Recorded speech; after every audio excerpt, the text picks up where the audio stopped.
Mateus capítulo 7, versículos 24 ao 27, ele diz: todo aquele, pois, que ouve estas minhas palavras e as pratica, será comparado a um homem prudente que edificou a sua casa sobre a rocha, e caiu a chuva, transbordaram os rios, sopraram os ventos e deram com ímpeto contra aquela casa, que não caiu, porque fora edificada sobre a rocha. E todo aquele que ouve estas minhas palavras e não as pratica será comparado a um homem insensato que edificou a sua casa sobre a rocha. E caiu a chuva, transbordaram os rios, sopraram os ventos e deram com ímpeto contra aquela casa, e ela desabou, sendo grande a sua ruína.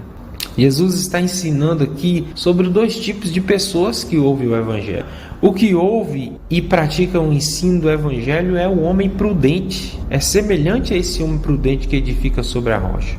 E esse homem prudente, ele sofre todo tipo de intempéries dessa vida, prefiguradas no texto por chuvas, rios caudalosos, ventos fortes. E essa pessoa que ouve as palavras de Jesus e pratica, ele fica firme, ele não é abalado com as circunstâncias da vida. Lucas capítulo 6, versículo 46 a 49 é o mesmo texto, só que de maneira mais ampliada aqui por Lucas. Olha só o que Lucas diz: por que me chamais Senhor, Senhor, e não fazeis o que vos mando? Presta bem atenção, é Jesus aqui falando isso. Por que me chamais Senhor, Senhor, e não fazeis o que vos mando? Tudo que Jesus nos ensinou é mandamento dele para nós. E é muito mais elevado do que a lei de Moisés, do que tudo que ensinou Moisés e os profetas. Tudo que Jesus nos ensina, ainda que esteja alinhado com o que Moisés ensinou e os profetas ensinou, mas é muito mais elevado. E o Sermão do Monte, queridos irmãos, ele é extremamente importante para a nossa vida como cristão, porque ele é o alto padrão de conduta, de vida elevada que Deus, ele exige daqueles que são seus filhos. Então, é impossível que nós que fomos feitos filhos de Deus, uma vez que cremos no seu Filho Jesus e também nos tornamos filhos dele, pratiquemos o contrário da nossa natureza de filho de Deus. E o Sermão da Montanha, ele foi proferido por Jesus para nos ensinar esse alto padrão de vida que Deus exige dos seus filhos. Era como se Jesus estivesse dizendo: olha, vocês que agora são filhos de Deus, que agora são filhos do Pai de vocês que está no céu.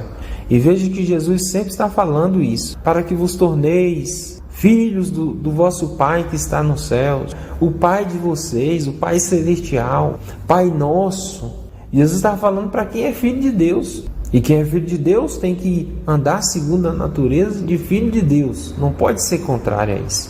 O Sermão da Montanha é uma contraposição que Jesus está fazendo também à conduta moral de vida dos escribas e fariseus e de toda aquela corja que estava no Sinédrio de Jerusalém, no templo, na sinagoga. Aquele povo que ensinava as pessoas a lei de Moisés, mas eles não praticavam. Exigia as coisas do povo, mas eles não praticavam. E Jesus vem e diz assim: eu vou mostrar para vocês um padrão de vida infinitamente mais elevado do que esse que Moisés lhes ensina. E o padrão é esse aqui, ó.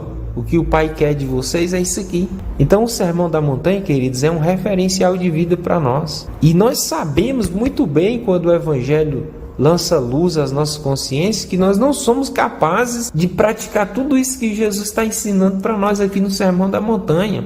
Nós não podemos ser hipócritas de dizer: eu cumpro tudo isso aí que Jesus está ensinando, porque nós não cumprimos. E se nós queremos cumprir tudo isso que ele está pedindo aqui, exigindo e mandando, porque ele diz aqui em Lucas: por que me chamais Senhor, Senhor, e não fazeis o que vos mando?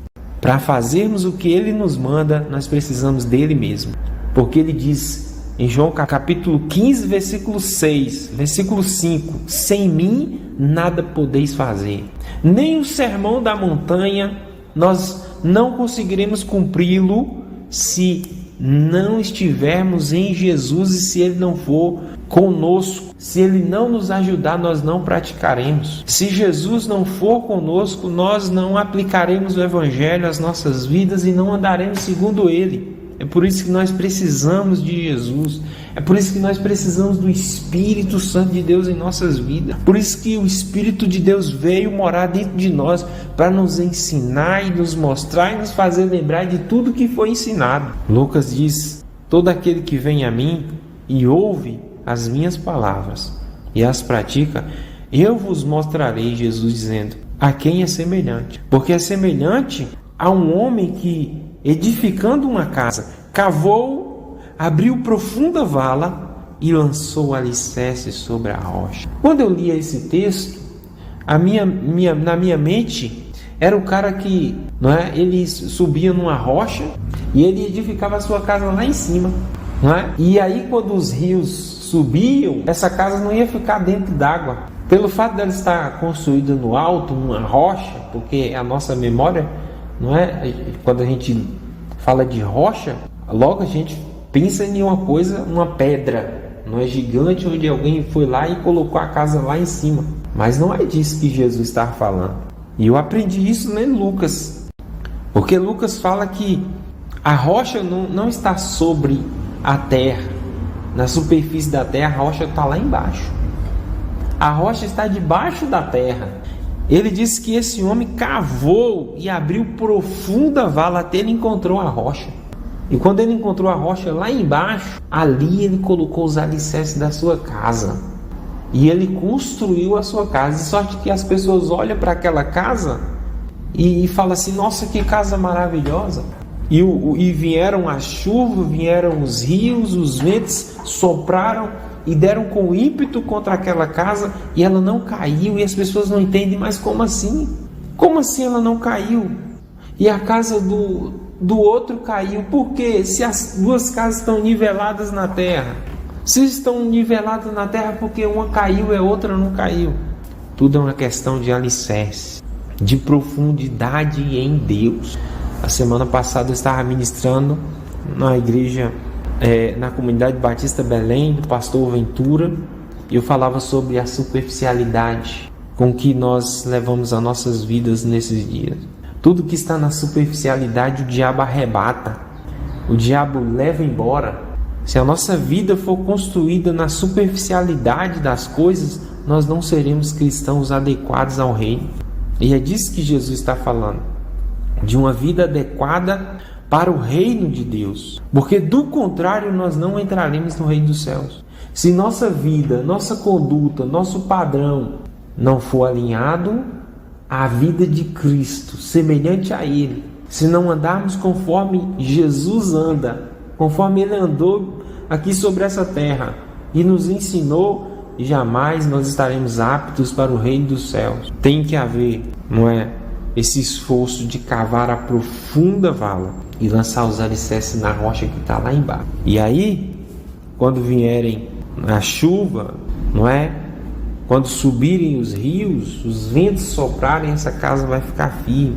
Mas aquele que ouve e não pratica a palavra é insensato, Jesus disse. É aquele que joga os alicerces ali na superficialidade do terreno e ele não suporta as intempéries da vida.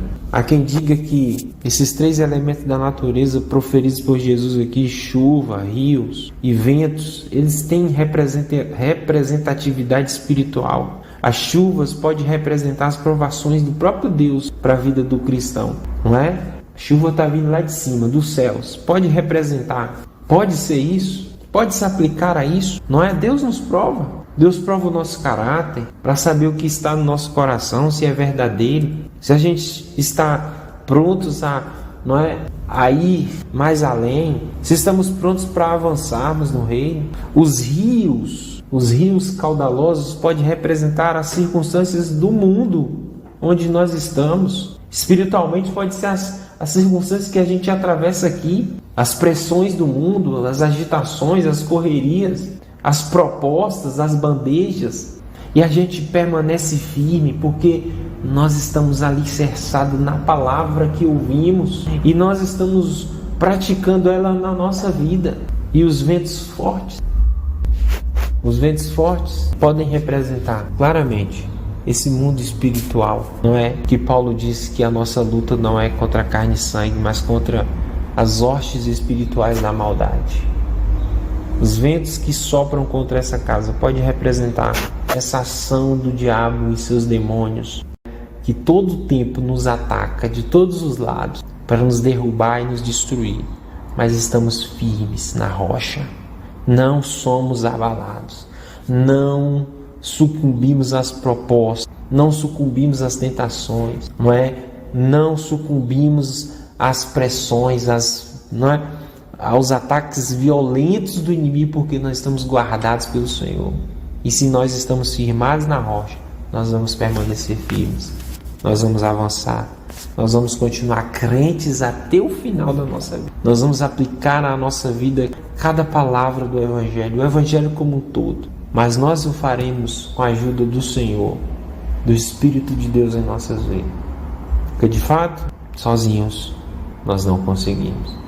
Nós estamos numa caminhada. Paulo diz: não julgo ter alcançado a perfeição, mas eu estou na caminhada.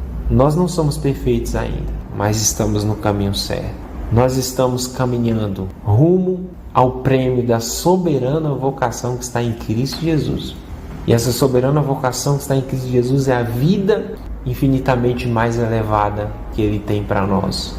É quando nossos corpos mortais forem revestidos de imortalidade. E então nós seremos de fato perfeitos em Deus, o nosso Pai. Que Deus abençoe infinitamente a vida de vocês, tá bom? Um abraço, que Deus esteja conosco sempre. Amém.